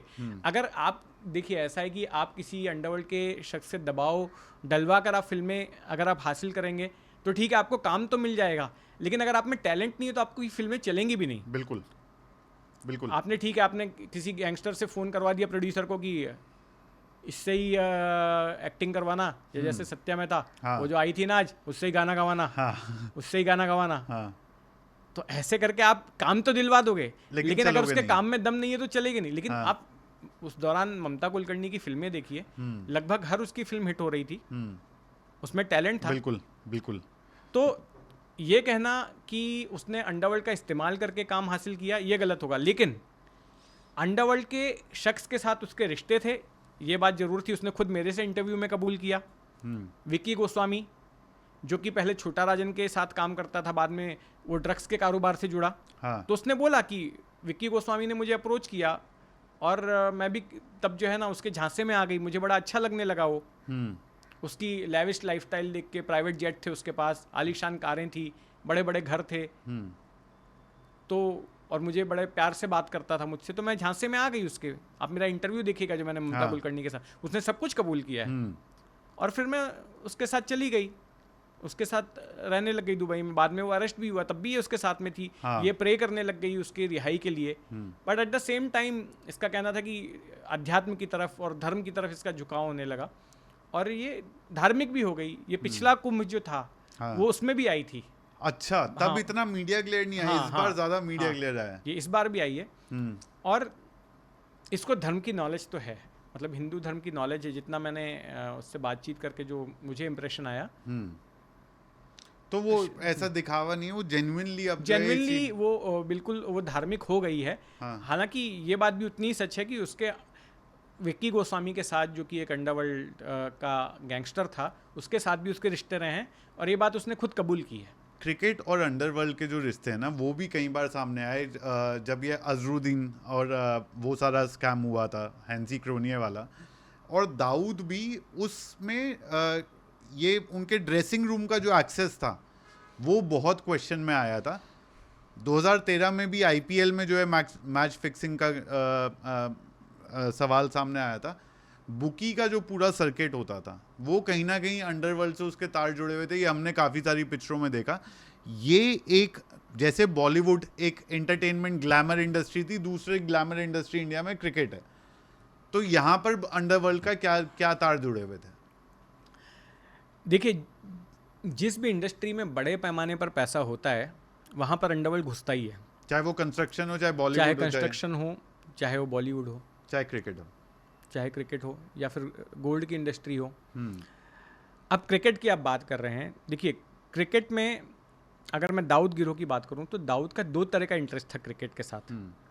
एक तो दाऊद खुद क्रिकेट का बहुत बड़ा फ़ैन था। जैसा मैंने बताया कि बचपन में उसने एक क्रिकेट का क्रिकेट ग्रुप टीम से बनाया ही था, स्टार्ट करा आज़ाद था, क्रिकेट आज़ाद। टीम उसने नाम रखा था उसका, और क्रिकेट खेलता भी था, क्रिकेट देखता भी था, बहुत बड़ा फ़ैन था। और जब वो दुबई भी चला गया तो शारजा वगैरह में जब भी मैचेस होते थे तो दाऊद वहाँ पर रहता था। और आपको आश्चर्य होगा कि दाऊद जो है वो इंडिया का फ़ैन था, इंडिया का झंडा लेकर बैठता था, इंडिया के जीत की कामना करता था। ही वॉज प्रो इंडिया, कि मतलब अगर भारत का मैच किसी दूसरे देश के साथ हो रहा है तो दाऊद चाहता था कि इंडिया जीते। हाँ। तो ये एक तो उसका पर्सनल लगाव था क्रिकेट के साथ में। दूसरा, उसका बिजनेस इंटरेस्ट भी था। जैसा मैंने कहा कि जहां पर भी बड़े पैमाने पर पैसों का लेन देन होता है तो अंडरवर्ल्ड घुसता ही है वहाँ। तो उसमें जो बैटिंग होती थी क्रिकेट में, उसमें दाऊद बड़े पैमाने पर पैसा लगाता था, डी कंपनी जो है। और फिर जब आगे चल के ये देखा गया कि भाई मैच फिक्सिंग भी हो सकती है, कि आप क्रिकेटर्स को पैसे का लालच वगैरह देकर क्रिकेट के नतीजे भी बदलवा सकते हो, तो वो उसमें भी घुस गया। अच्छा, एक बार तो ऐसा हुआ कि दाऊद ने ये पता चला या उन्होंने ही शुरू करवाया ये? उस दौरान जो है उन्होंने एक तरह से शुरू भी करवाया और कुछ छोटे लेवल पर होता भी था। अब एक बार हुआ ये कि दाऊद ने बड़े पैमाने पर किसी मैच में पैसा लगा दिया, और मुंबई में एक बड़ा बुकी हुआ करता था, शोभन काला चौकी जिसका नाम था। तो शोभन के जरिए जो है उसने पैसा लगवाया था। अब उसमें मैच हार गए जिसके लिए पैसा लगाया था। अब इसका लॉस हो रहा था, तो अब इसको किसी ने बोला कि भाई ये तो मैच फिक्सिंग हुई है, इसकी वजह से तुम्हारा लॉस हुआ है, नहीं तो जेन्युइनली होता तो नहीं होता। तो उसमें एक बुकी लोगों की लैंग्वेज में एक शब्द है सौदा फॉक्स, सौदा फॉक करना। तो सौदा फॉक अनाउंस कर दिया छोटा शकील ने, मतलब कि रद्द, आपको, हाँ, सौदा रद्द, पैसा नहीं मिलेगा। और उस वक्त बताते हैं कि शोभन काला चौकी की जान पर भी बनाई थी, क्योंकि वो टारगेट पर भी आ गया था। तो ये सारी चीज़ें होती है। अच्छा, आपने कहा कि जो ड्रेसिंग रूम में एक्सेस की बात है दाऊद के, तो मैंने उस दौरान के 80s और 90s के जितने भी क्रिकेटर्स से मैंने बात की, खास करके मैं अगर विनोद कामली की बात करूं, विनोद कामली जब मैं जिस चैनल में काम करता था पहले, वहाँ पर अक्सर एज एन एक्सपर्ट गेस्ट के तौर पर आता था। तो ऑफ कैमरा हम लोग जब गपशप करते थे तो बहुत सारे किस्से सुनाता था। वो बोलता था दाऊद का आना और उसके गिरोह को लोगों का ड्रेसिंग रूम में आना बड़ी आम बात थी। इट वॉज वेरी कॉमन, मतलब उसमें कुछ अनयूजुअल नहीं लगता था। वो आता था, गपशप करता था, बात करता था। एक जो आरोप कई बार आप पे कमेंट्स में कम से कम लगाया जाता है, जिसका शायद आप जवाब दे दें, कि दाऊद सिंपैथाइजर की तरह कई बार लोग कहते हैं कि बहुत ही बैलेंस तरीके से पक्ष रखते हैं। तो उस पर आप क्या कहना चाहोगे? जो मुझे पर्सनली तो लगता है कि एक बैलेंस तरीके से रखना चाहिए, क्योंकि असल दुनिया ऐसे ही चलती है, ब्लैक और वाइट में नहीं। असल दुनिया में जब चीजें घटित होती हैं तो एक बैलेंस तरीके से ही घटित होती हैं, स्टेप बाय स्टेप घटित होती नहीं हैं। नहीं, मैं दाऊद के बारे में सिंपैथाइजर में कैसे हो सकता हूँ? दाऊद ने तो मुझे मरवाने की कोशिश की थी 2008 में, so how can I sympathise with Dawood? अगर जो भी मुझे जानते हैं, मेरे अगर पिछले 25 साल की रिपोर्टिंग देखेंगे तो दाऊद के खिलाफ सबसे ज़्यादा खबरें मैंने की हैं। हाँ जी। दाऊद के उसके मुमका के घर में, जो जहाँ पर उसका पुश्तैनी घर है रत्नागिरी में, वहाँ उस घर को सबसे पहले मैंने दिखाया और मैंने ये बोला कि ये देशद्रोही का घर है। दाऊद का जो पाकमोडिया में घर है मुंबई के, उस घर में घुसने वाला शख्स मैं हूँ, जहाँ पर उस घर के एक एक कमरे को दिखाया मैंने। हाँ। और मैंने बताया कि ये देशद्रोही का घर है। हाँ। हाँ। दाऊद के बारे में इतनी एंटी रिपोर्टिंग की मैंने। 2008 में ये हेमंत करकरे थे जिन्होंने मुझे वार्न किया था कि छोटा शकील के शूटर जो है मुझे मार सकते हैं। क्या हुआ था उस समय? क्यों उसी समय 2008 में ही क्यों ये बात उठी थी? देखिए, उसके पहले दाऊद के खिलाफ मैं काफ़ी कुछ रिपोर्टिंग कर चुका था। अब हेमंत करकरे तब ATS चीफ थे। हाँ। उनका सीधे कोई क्राइम ब्रांच से लेना देना नहीं था। तो एक बार उनका मुझे फ़ोन आया, बोला जितेंद्र मुझे तुमसे अर्जेंटली मिलना है, लेकिन मेरे ऑफिस में मत आना, किसी थर्ड जगह पे मिलना, बाहर किसी जगह में। ठीक है, मैं उनसे मिलने के लिए गया वहाँ पर। तो उन्होंने मुझसे एक सवाल पूछा कि बताओ तुम्हारी कौन सी ऐसी स्टोरी है जो दाऊद को बहुत चुभ गई, दाऊद तुमसे बहुत गुस्सा हो गया है।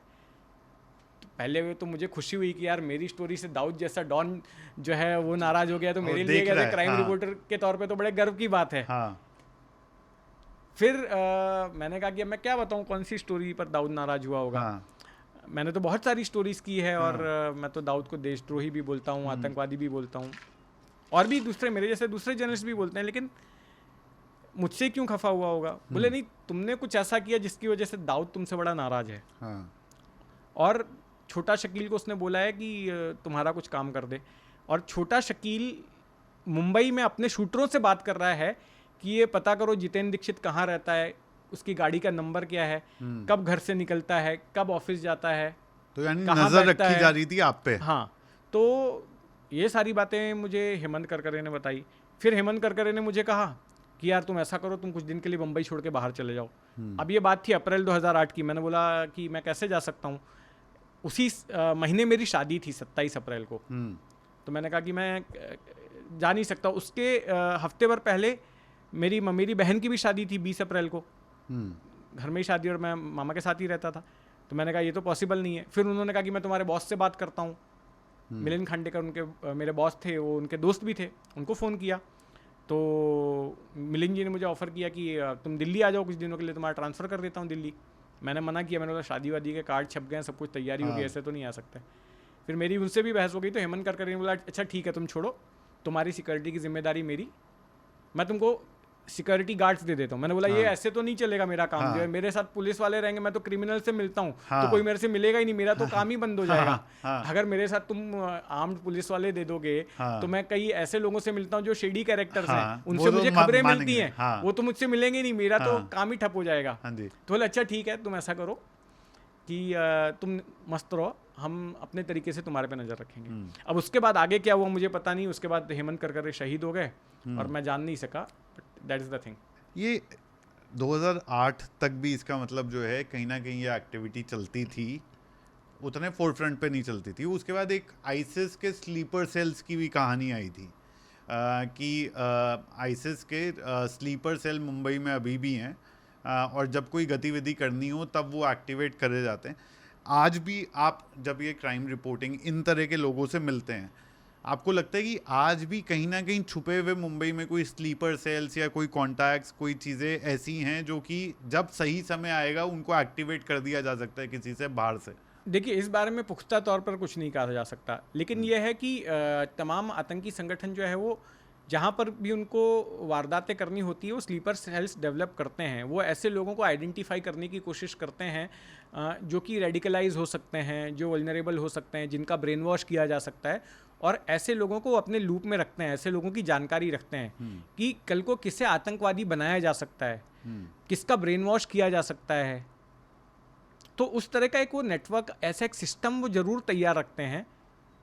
और यही वजह कि हम देखते हैं लगातार हर 2-4 साल में आतंकी घटनाएं हो रही थी। 93 के बाद जो है, मैं आपको बताऊं, जो ब्लास्ट हुआ था उसके बाद 2002 तक कोई ब्लास्ट नहीं हुआ। 2 दिसंबर 2002 तक जो है ना, मुंबई में कोई बड़ी आतंकी घटना नहीं हुई। लेकिन 2 दिसंबर 2002 को मुंबई में एक बेस्ट की बस में ब्लास्ट होता है घाटकोपर इलाके में। अब उसके पीछे क्या वजह थी कि गुजरात में दंगे हुए थे, बड़े पैमाने पर मुसलमानों को टारगेट किया गया था जो गोधरा कांड के बाद में, और वो दंगे कई दिनों तक चले थे और बहुत जो है उसमें बहुत सारी वारदातें हुई थी। हाँ। अब हुआ ये कि कुछ संगठनों ने जो गुजरात दंगों की जो इमेजेस थी उसके आधार पर सीडी तैयार की, कंटेंट तैयार किया और मुस्लिम युवाओं को ब्रेन वॉश करने की कोशिश की। उस वक्त में एक संगठन सक्रिय था जिसको बाद में बैन कर दिया गया, students Islamic movement of India, Simi. तो उसके जो लड़के थे, उसके जो सदस्य थे, उनको ब्रेन वॉश किया गया और उनके जरिए जो है ये आतंकी वारदातों को अंजाम दिया गया। तो आप देखेंगे 2 दिसंबर 2002 को ब्लास्ट हुआ घाटकोपर में, उसके बाद में 30 जनवरी को ब्लास्ट हुआ विले पार्ले में, एक साइकिल पर जो है बॉम्ब ब्लास्ट हुआ। फिर 13 मार्च 2003 को लोकल ट्रेन में मुलुंद में एक ब्लास्ट हुआ था, और उसके बाद 30 जुलाई 2003 को ही फिर से घाटकोपर में एक बस के अंदर ब्लास्ट हुआ। फिर 25 अगस्त 2003 को मुंबई में ट्विन ब्लास्ट हुए, जो मुंबा देवी मंदिर के बाहर और गेटवे ऑफ इंडिया में, उसमें करीब 60-65 लोग मारे गए जो है। उसके बाद 3 साल बाद 2006 में लोकल ट्रेनों में, 7 लोकल ट्रेनों में मुंबई में एक साथ ब्लास्ट हुए जिसमें 200 के करीब लोग मारे गए। तो बेसिकली होता ये है कि ये स्लीपर सेल्स तैयार किए जाते हैं और कुछ उनको ऐसे प्रोपेगेंडा मटेरियल मिलता है जिससे कि वो युवाओं का चुनाव करते हैं। अच्छा, कुछ मामलों में दुश्मन देश से भी लोग आते हैं, जैसे ट्रेन ब्लास्ट में कुछ यहाँ के लोग थे, कुछ पाकिस्तान से आए हुए लोग थे, उन लोगों ने मिलकर किया था। तो इस तरह से इन वारदातों को अंजाम दिया जाता है। जो आपकी बुक का भी टाइटल है बॉम्बे आफ्टर अयोध्या, अयोध्या में भी एक पूरी साइकिल कंप्लीट हुई है, जहाँ पर जब राइट्स हुए थे अर्ली 90s में, वहाँ से लेकर के अब राम मंदिर की स्थापना होती है और राम मंदिर को भी 1 साल पूरा हो जाता है अब। इस गवर्नमेंट ने 2014 से लेकर के आज तक, आपको लगता है कि ये जो रेडिकलाइजेशन की आपने बात करी, मोदी सरकार ने ये रेडिकलाइजेशन किस हद तक आपको लगता है ऑन ग्राउंड कंट्रोल कर ली है? रेडिकलाइजेशन को अगर हम इस तरह से देखें कि कोई आतंकी वारदात नहीं हुई है, तो ये बात सही है। हाँ। कि भारत में जम्मू कश्मीर और अगर नॉर्थ ईस्ट की हम बात छोड़ दें तो हम देखेंगे कि पिछले 10-12 सालों में कोई बड़ी आतंकी घटना जो है भारत देश में नहीं हुई है। साउथ में एक जगह पे एक ब्लास्ट हुआ था बीच में 2-2.5 साल पहले मेरे ख्याल से, और जम्मू कश्मीर में भी जहां वारदात हुई उसका हाथ की हाथ जवाब दिया गया। हाँ, जवाब दिया गया, लेकिन ऐसा है कि वहाँ पर वारदातें हो रही हैं। हमने पिछले साल बहुत हमारे सैनिक खोए हैं, बहुत सारे नागरिक खोए हैं, कश्मीरी पंडित भी मरे हैं। तो आप वहाँ की वारदातों को अगर एक्सक्लूड कर दें और नॉर्थ ईस्ट की वारदातों को एक्सक्लूड कर दें तो बाय एंड लार्ज जो है हमने देखा कि देश में आतंकी वारदातें नहीं हुई हैं। लेकिन एट द सेम टाइम यहाँ पर हमें ये नहीं भूलना चाहिए कि जो फ्रिंज एलिमेंट्स हैं वो इस तरह की घटनाएं कर रहे हैं जिससे कि कम्युनिटी विशेष को जो है आहत किया जा रहा है। जहाँ पर आप मॉब लिंचिंग कर रहे हैं, गलत आरोप लगाकर किसी को मार रहे हैं, कम्युनिटी को टारगेट कर रहे हैं, उसको साथ डिस्क्रिमिनेशन कर रहे हैं, उसको ये महसूस करा रहे हैं कि ये देश उसका नहीं, ये बहुत गलत हो रहा है। तो ऐसे लोगों पर मुझे लगता है मोदी सरकार को कंट्रोल करना चाहिए। एक बार खुद प्रधानमंत्री मोदी ने बयान भी दिया था इस दिशा में कि ऐसा नहीं होना चाहिए। जब वो ये नारा देते हैं सबका साथ सबका विकास, तो he should live by it. और ये देखना चाहिए कि ऐसे एलिमेंट्स जो कि उनकी विचारधारा का समर्थन करते हैं, उनकी सरकार का, उनकी पार्टी का समर्थन करते हैं, वो इस तरह की एक्टिविटीज़ में इन्वॉल्व ना हो जिससे कि एक दूसरी कम्युनिटी जो है वो इनसिक्योर फील करे। तो आपको लगता है कहीं ना कहीं एक दबा हुआ गुस्सा ना हो, ये इंश्योर करना ज़रूरी है? हाँ बिल्कुल, ऐसा कोई अंडर करंट ना जनरेट हो कि उनको रेडिकलाइज किया जाना आसान हो जाए हमारे दुश्मनों के लिए। हाँ। हमारे दुश्मन देश के लिए हमारे यहाँ के कुछ नाराज लोगों को रेडिकलाइज करके उनसे गलत काम करवाने का मौका ना मिल पाए, इस बात को देखना चाहिए। जितेंद्र भाई, इतनी लंबी आपकी जर्नी रही है ना, कोई एक ऐसा कैरेक्टर जो आपको मिला हो, जो आपको एक व्यक्तिगत रूप पे जो है आपको बहुत ज़्यादा इम्प्रेस करा हो, जिसने या आपको लगा हो कि हाँ यार ये बंदा सही है या गलत है वो नहीं, पर इसमें बहुत, ये एक अलग इंसान है। जिससे मैं प्रभावित रहा हूँ। दोनों बता दीजिए, प्रभावित भी हो या जिसको देखकर आपको लगा हो यार ये तो सही में बिल्कुल नेगेटिव, ब्लैक जिसको बोलते हैं ना, ब्लैक एंड व्हाइट नहीं होता पर ये बिल्कुल ही नेगेटिव कैरेक्टर है, दोनों ही बता दीजिए जिससे प्रभावित हुए हो और जिसको आपको लगा हो ये देखिए, प्योर इवल है। मैं दो लोगों के व्यक्तित्व को बड़ा ही रिमार्केबल मानता हूँ। मैं उनकी अच्छी क्वालिटीज़ हैं, बुरी क्वालिटीज़ हैं, मैं जज नहीं करता। हाँ। लेकिन मुझे बड़ा प्रभावित किया है, और दोनों राजनेता हैं, बाला साहब ठाकरे, जो कि अपनी ओरेटरी के बलबूते पर, अपनी वाक कुशलता के बलबूते पर, हाँ। अपने भाषणों के जरिए उन्होंने एक फोर्स तैयार की महाराष्ट्र में, एक ताकत, शिवसेना, एक ऐसे संगठन को तैयार किया जिससे लोग किसी जमाने में बड़ा डरते थे, और आज भी वो नाम चल रहा है। हाँ जी। भले ही आज उनका बेटा जो है उस पार्टी से बाहर है, आज वो एकनाथ शिंदे के पास में है वो पार्टी, लेकिन एक फोर्स उन्होंने अपनी शब्दों की ताकत से तैयार की, अपने लीडरशिप से, और उन्होंने अपने व्यक्तित्व को इतना प्रभावशाली बनाया। तो एक मैं उनको मानता हूं। हाँ। हालांकि उनके कई विचारों से मैं सहमत नहीं हूं, जैसे वो हिटलर का समर्थन करते थे।